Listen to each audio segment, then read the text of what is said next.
বাংলাদেশ ফুটবলে আবারও ফিরছে ব্যস্ততা। মার্চে প্রথমবারের মতো জাতীয় দলের নারীরা খেলবে এশিয়ান কাপের মূল পর্ব।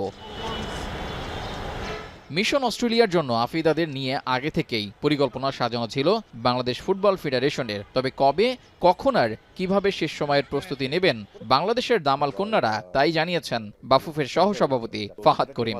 আমাদের এখন চূড়ান্ত যেটা প্ল্যান যে 19 তারিখে সম্ভাব্য 19 তারিখে ইনশাল্লাহ ওনারা অস্ট্রেলিয়ার উদ্দেশ্যে রওনা দিবে। আই প্রিজিউম 20th ওরা পৌঁছবে ইনশাল্লাহ, এবং সরাসরি আমাদের যে ভ্যালেন্টাইন্স যে পার্ক যেখানে ক্যাম্প করার কথা সরাসরি ওখানে যাবেন।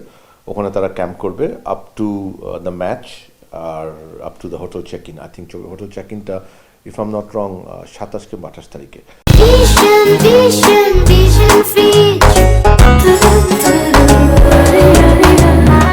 শুধু নারীরাই না, মার্চে সিঙ্গাপুরের বিপক্ষে এশিয়ান কাপের বাছাইয়ের শেষ ম্যাচের জন্য ব্যস্ত থাকবেন পুরুষরাও। তার আগে ভিয়েতনামে গিয়ে প্রীতি ম্যাচ খেলবে জামাল ভুঁইয়ারা। যদিও ইনজুরির কারণে এই ম্যাচে হামজা চৌধুরীর খেলা নিয়ে শঙ্কা থাকলেও ফাহাদ করিম হামজাকে নিয়ে দিয়েছেন সুখবর।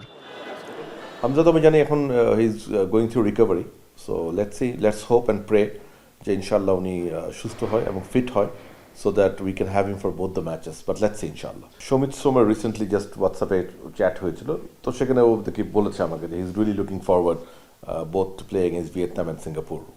জাতীয় দলের ফুটবলে নারী পুরুষ উভয় দলই নিজেদের পারফরমেন্সে চমক দেখাচ্ছে। ছেলেদের ম্যাচটি নিয়ম রক্ষার হলেও মেয়েদের এশিয়ান কাপ মহা গুরুত্বপূর্ণ।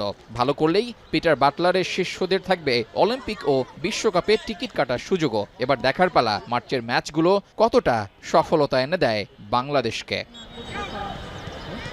রেজাউল করিম, এখন, ঢাকা।